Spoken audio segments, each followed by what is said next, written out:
This is lesson 2 of the course on the Synoptic Gospels. Today I would like to start with talking about the Hapax Legomena. Hapax Legomena or Hapax Legomenon, we will look at it. It has to do with the linguistics. It is a specific term speaking about a word that is being used by an author once, or being used in an article, or being used in a part of a book, or in a chapter of a book, or in a whole book. So there are Hapax Legomena in a whole range of books. In all of the Bible, you find words that are being used only once in that specific Bible book, or being used only once by that specific author. We know we have a whole range of authors in the Bible, and so we have a number of words that are there very strangely. They are being used only once. The reason for using a specific word only once is because of the content of the book. When you speak about theology, of course you will have theological words that are being used only once, and we call them Hapax Legomena. In short, we say it's hapaxis or hapax. It's part of this unique language we are using. We are using a language that is not completely understood by other people around us. So that's difficult for other people to understand what we are saying. For example, when you use the word grace, that's not an Hapax Legomena, but you use the word grace, you have to explain the word grace, because people on the outside world, outside of theology, outside of the church, they do not understand.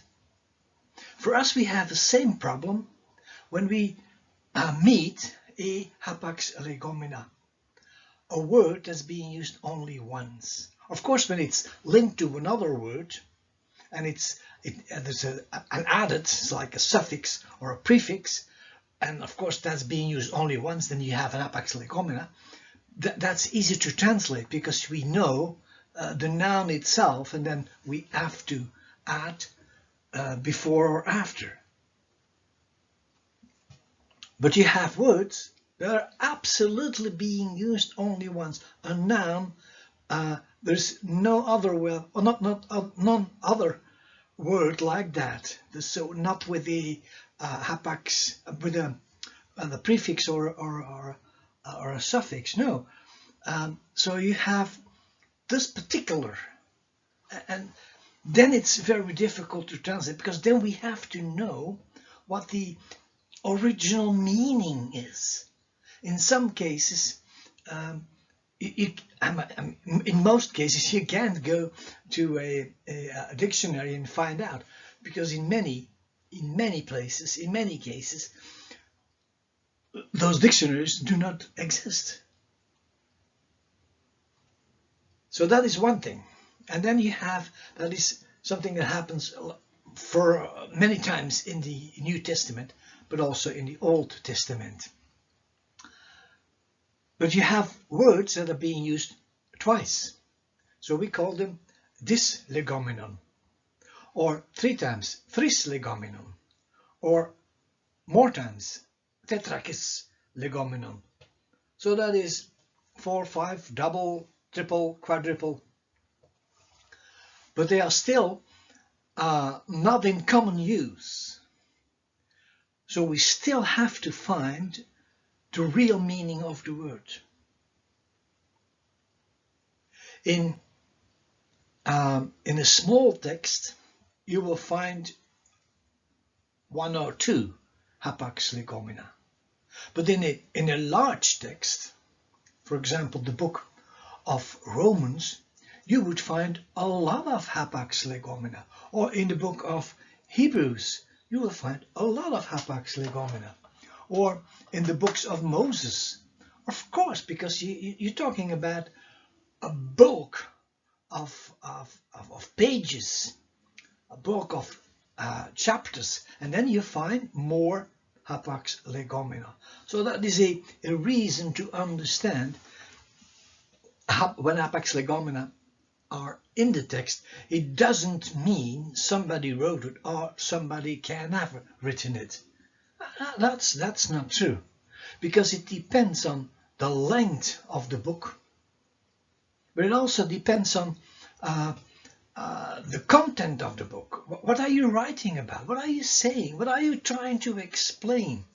And when you take, for example, you take examples from ancient times, of course you're getting more Hapax Legomena, because that is how you explain it. But for the translator, that is a very difficult thing to do. In the past, people thought that the more Hapax Legomena you used, it would give us an idea about who the author is. But then they looked at all the books of the Bible and they found always Hapax Legomena. Well, there's one author, of course, that's God. But the Hapax Legomena or Legomena are used by the writers, the physical writers, using the inspiration of God and writing down the material we have to know. So there is no say. For example, when you say, oh, you have only one Hapax Legomena, so that must be a very simple man. And you have many Hapax Legomena, oh, that must be a very educated man. Because educated man can write very simple. And even simple men can write with difficult words, because sometimes they have to explain something that is difficult to explain. So that's what they have to do, and that's quite normal. Let me say it, that's absolutely normal. So you cannot determine authorship. So you cannot say, oh, because in the book of Hebrews we find a number of Hapax Legomena, so that is different from what we see in the book of Romans. So no, actually that's not true. That's not true, because you cannot say, because there are so many Hapax Legomena in the book of Romans and there are so many in the book of Hebrews, that you can determine whether Paul was writing it or not. No, you can't. First of all, there's a time difference. The book of Hebrews may have been written in the 50s, while the book of Romans is written in the 60s. That's 10 years later, in a totally different environment. So Paul has to speak to different people. First of all, he spoke to the Hebrews. In Hebrews, he spoke to the Christians in Rome. And in Rome, you had both Jewish Christians and Gentile Christians. So, of course, I mean, when you try to explain things, you have to keep in mind the people you are talking to. So it is not the writer is different, but the audience is different. Of course, the writer can be different, but it doesn't have to be. Sometimes a writer would use a lot of Hapax Legomena, and otherwise he won't use any. Well, you cannot find the book of Paul without Hapax Legomena. So that is a common denominator, but it's a common denominator of all the Bible. All the Bible books have what we call Hapax Legomena. But just to give you an idea, for example, in Rome, in the book of Romans, you have 113 Hapax Legomena. In the Corinthian letters, you have over 200, both the Corinthian letters. Then you have Galatians with 34, Ephesians with 43, Philippians with 41, Colossians with 38, 1 Thessalonians 23, 2nd 11, Philemon 5, 1 Timothy 82. 82, because he's explaining certain things. 2 Timothy 53, Titus 33. So you see, you have a whole range of books from the same author, and sometimes he's using 23 and sometimes he's using 200. Well, it's because of the people he's talking to. When you write to the Romans, people he knows of, but he doesn't know them, not all of them, no, he knows them personally, but he knows some of them. In Corinth, the situation is totally different, because he has an ongoing correspondence with them. So he's pressing on and saying, okay, you have to do this and this and this, and this is what I want you to do, this particular thing. And how more particular he is, how more difficult is to understand. But also, what he is doing is more or less using the common knowledge. And when you look at the Hapax Legomena, let's compare it with another text, something that has nothing to do with the Bible. Let's go to the text that's being used or being written by a man called Shakespeare. Shakespeare is probably the best known English speaking author of whole of the English literature. He uses Hapax Legomena, but he is using them, when you compare it to the Bible, he's using, when you compare the Bible, said between 4 and 13, Hapax Legomena in the biblical text, in the Shakespearean text, you have 3 to 10. So it's very similar. So it's not that abnormal to have this type of wording.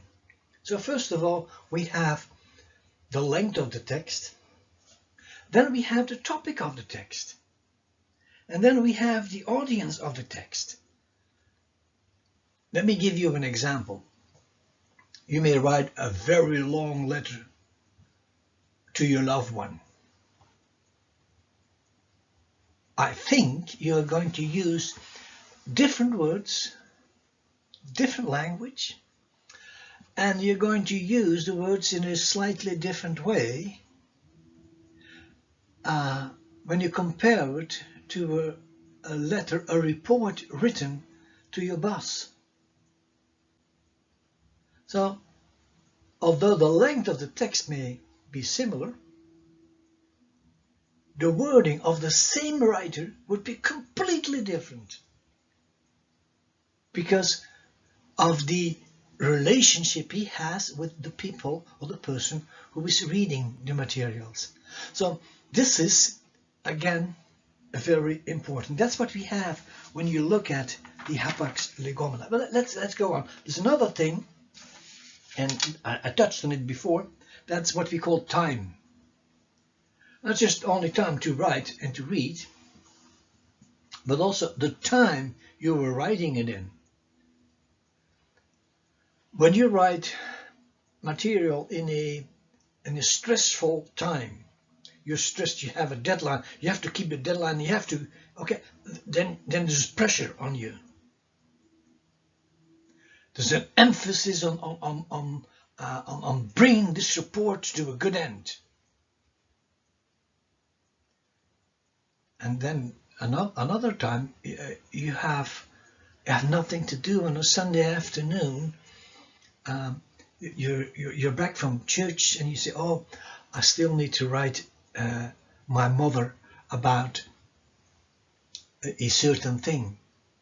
And of course, the way you write to your mother is totally different from the time-wise, from the things you were writing to someone else. But also, you're more relaxed.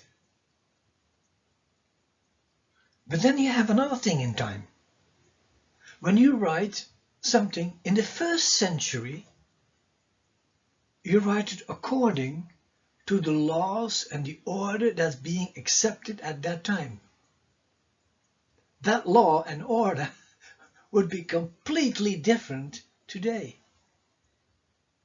And then we speak about the time of the Reformation. We speak about the time of the Dark Ages in Europe, or in time of occupation by a foreign power.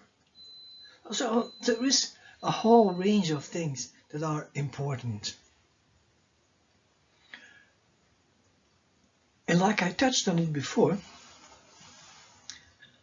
a word may have a different meaning in a different context.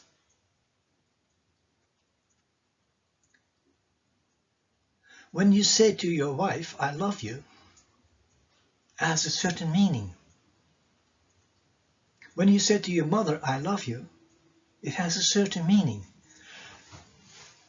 Love is the same word, but the object of love is different. I love to ride my bike. That's also the word love. But it's not the same thing as love your wife, or love your mother, love your child, or love your church. So the same word may have a different meaning in a different context.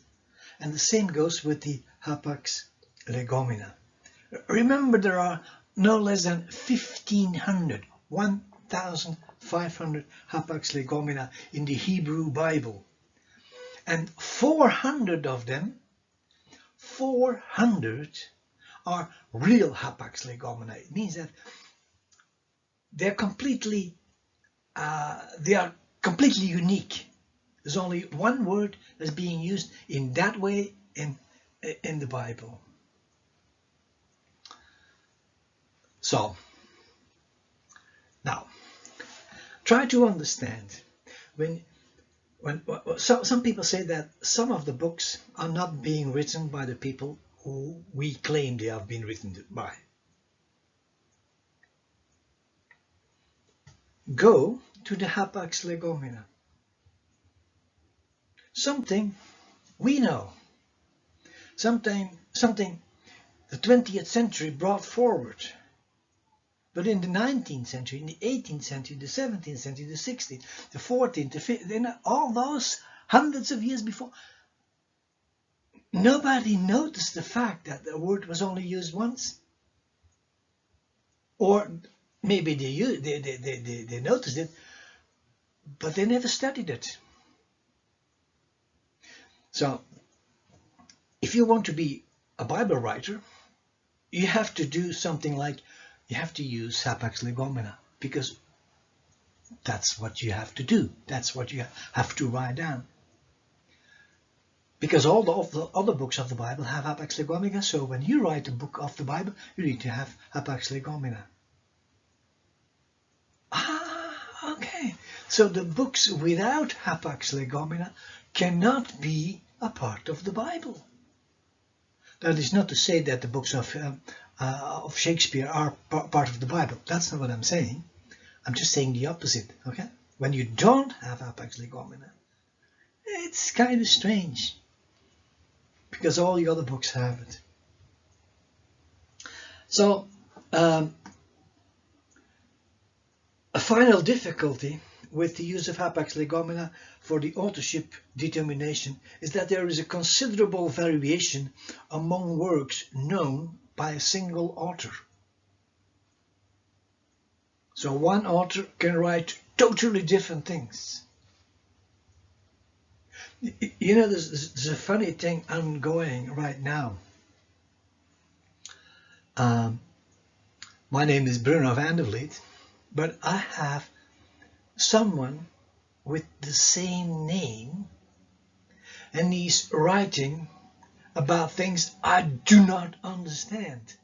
I have no clue what they are talking about, what he is talking about. But when you go to, for example, academia, and you put my name there, and you find the materials I've put there, you will also find material that's being written by another one with the same name. So that is a possibility. Same name, different person. Okay? Sometimes you have different names, the same person. Let me give you an example. Many of the artists who are doing well in Hollywood, they don't use their own names. So they have two names. So if I would be a Hollywood star, I would be called Bruno Anthony. There's a reason for that, and I know it. You don't know it, but I know it. So I can write with the name as Bruno Anthony. It's not a nickname. It's just a name I chose myself because of my family ties. So I write under that name, or I can write under a title.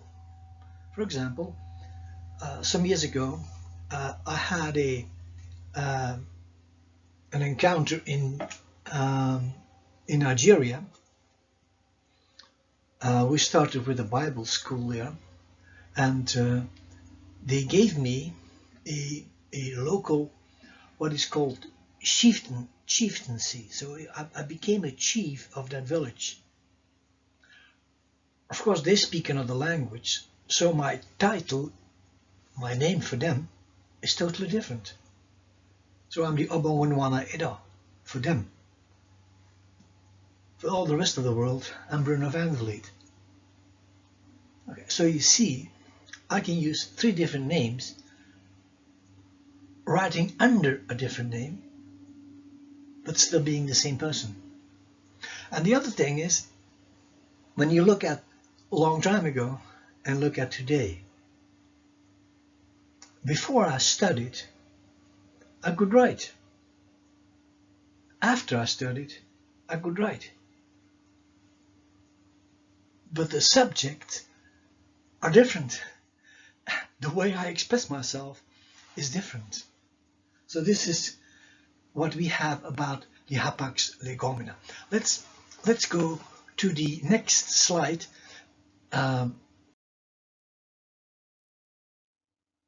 Remember, we are talking about this course, the Synoptic Gospel course, 10 hours of video, 10 hours of practicum. You have to prepare a sermon, you have to have a meeting with friends, and that is very important.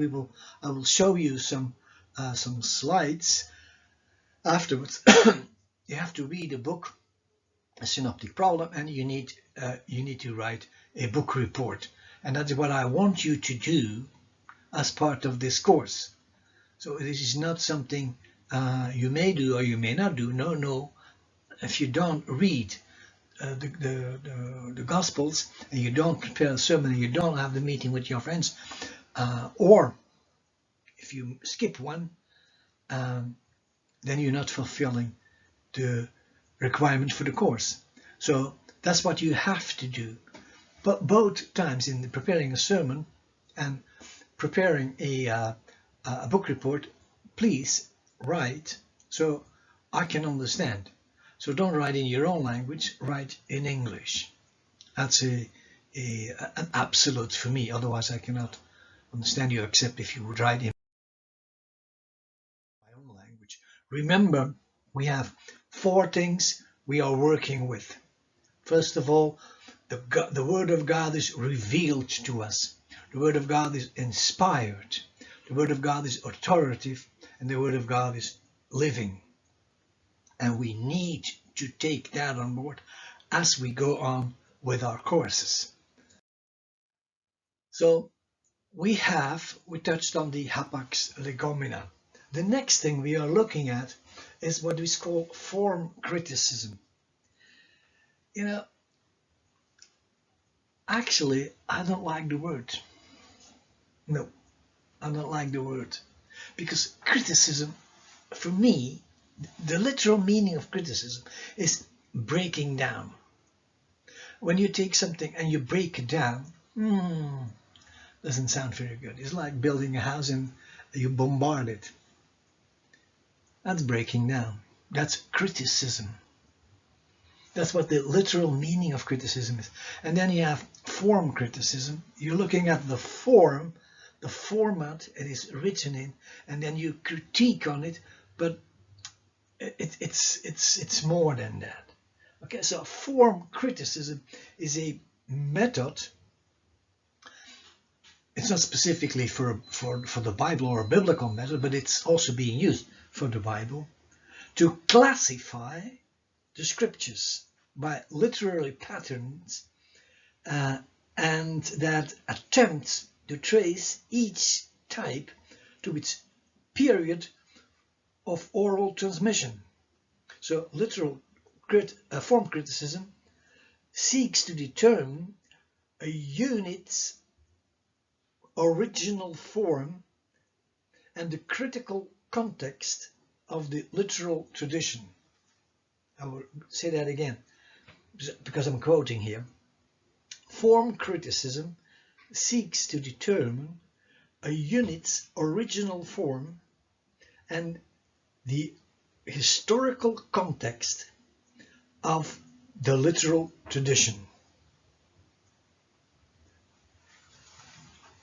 It says that we are looking for the original form of our manuscripts. So we do not take for granted the manuscripts we have and say, okay, that's what we have and that's what it is. That's what some people do. And that's not good enough. Because new manuscripts are found, or actually, older manuscripts are found, and so new findings. For example, before the Dead Sea Scrolls were found, people had a limited amount of text about the Old Testament. Limited. What's limited then?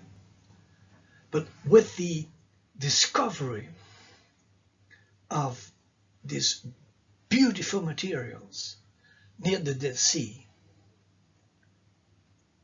a whole range of things became clear.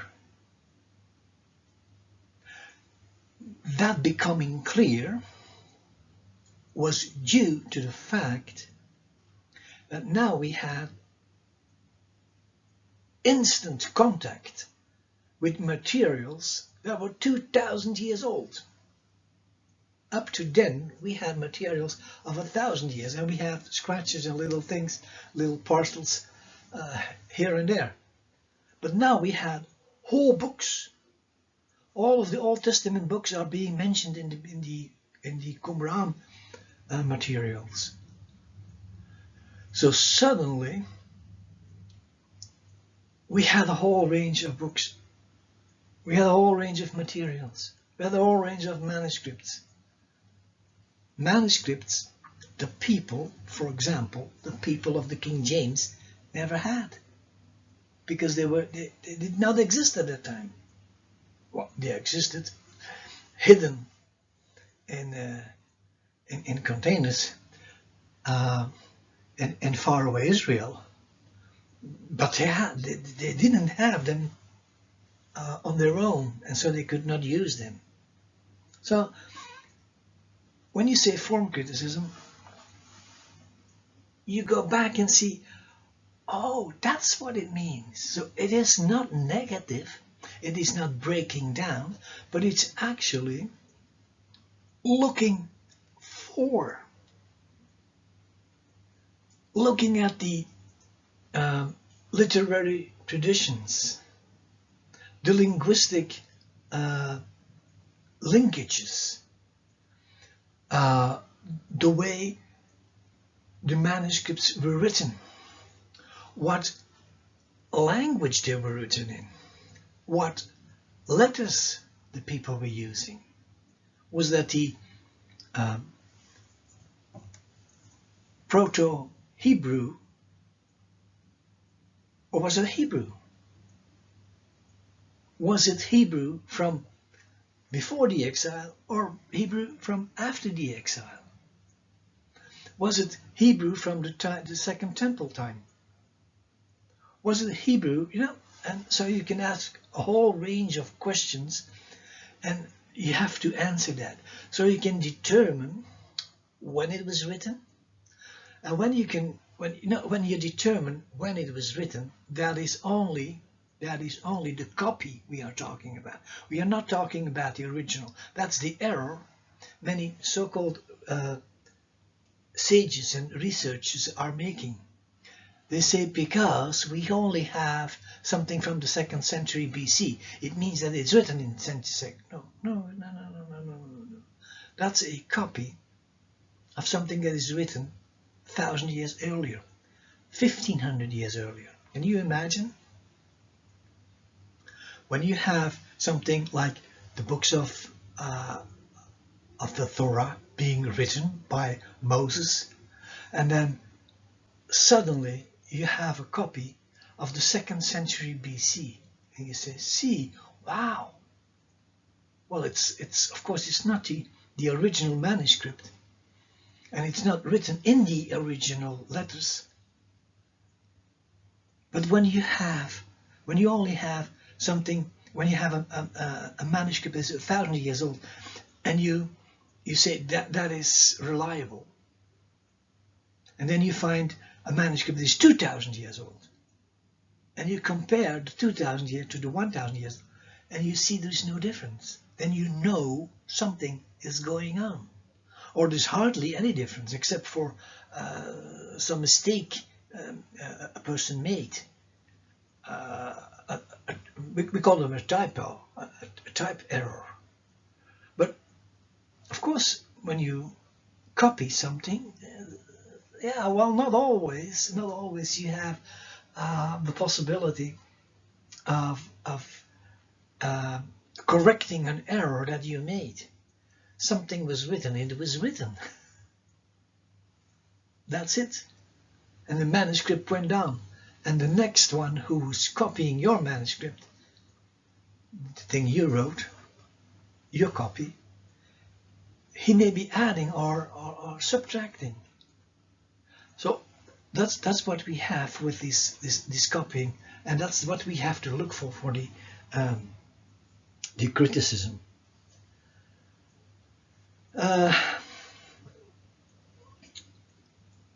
Let's look at the evangelist.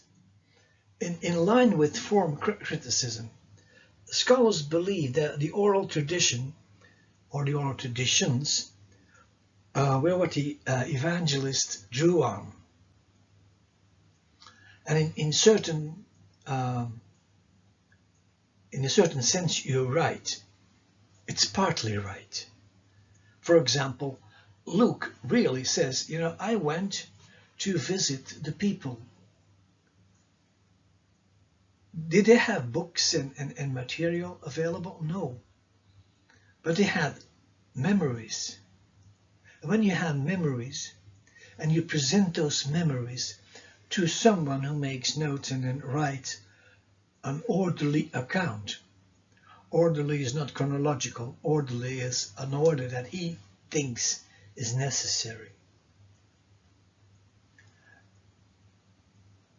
So you have a number of materials available, what we call the oral tradition.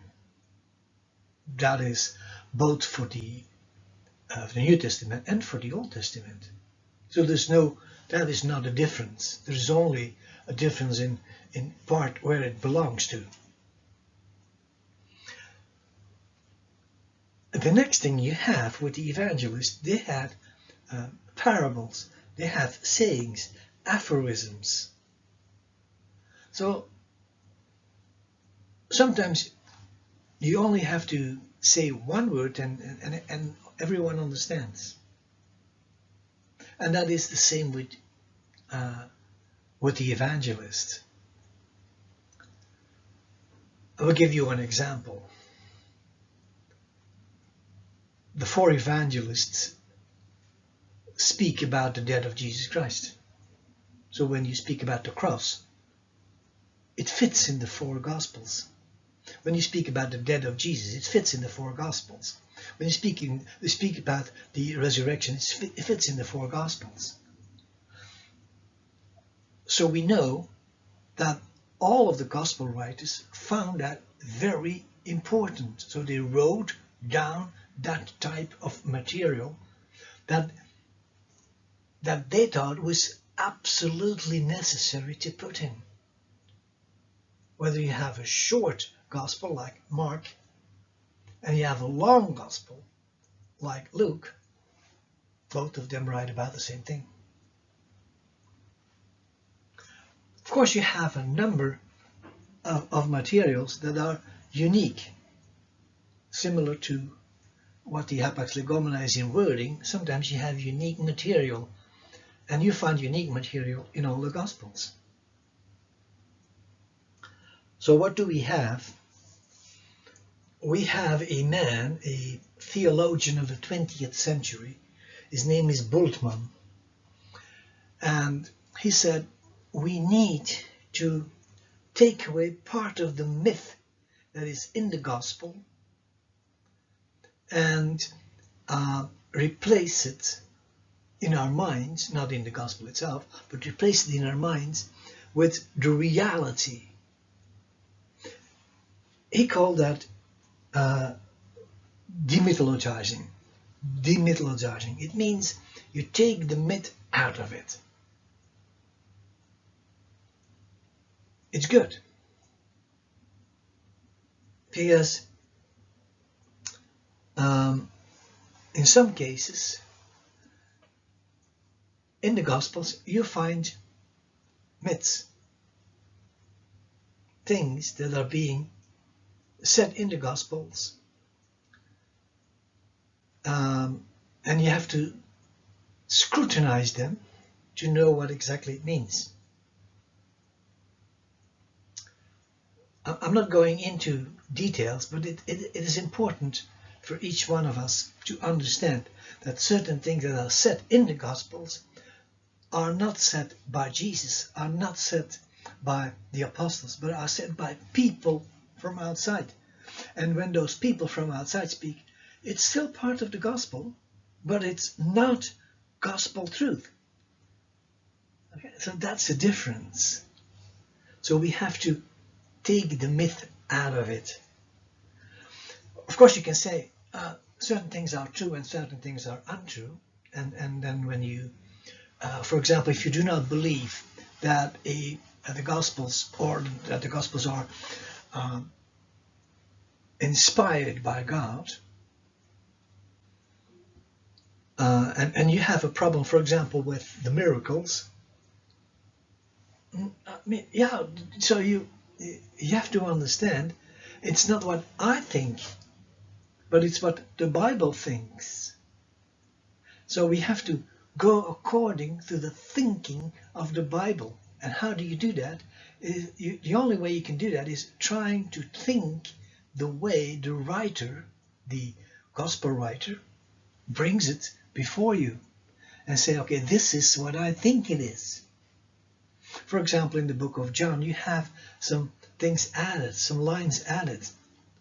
They are always between brackets. And so please take that on board as an important issue. So we have to demythologize. Take the myth away. Don't go too far. Because it's not because you don't understand that it's not understandable. Because some people think that they are the judge of everything. They are not.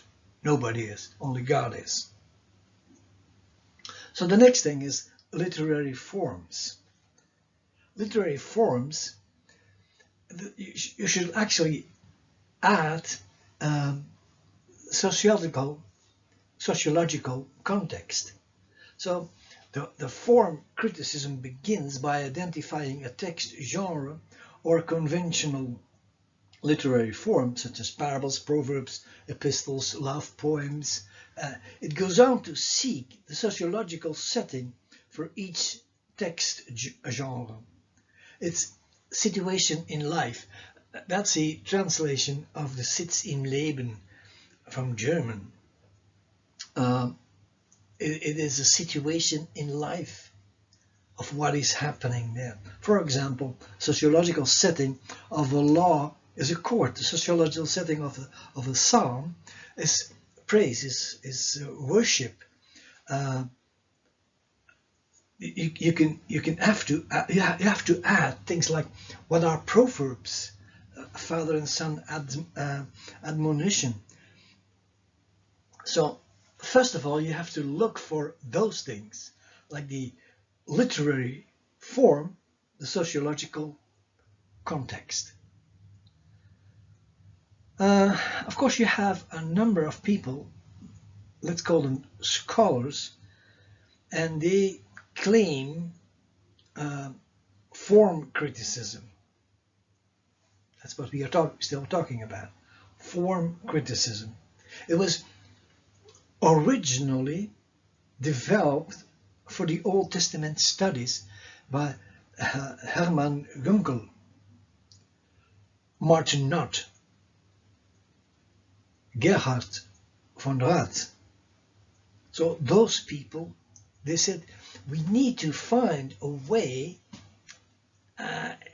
exactly what is the text, what is the original, or how can we go to as close as possible to the original, take away things that are not part of the text and then put it in the text context. Of course, during time, other things came forward. For example, that is what the next thing is. That's the genre criticism. So it's different from form criticism. Genre criticism is a type of criticism in which the work of literature is analyzed to see where it fits the terms of its genre, instead of viewing it totally as totally independent.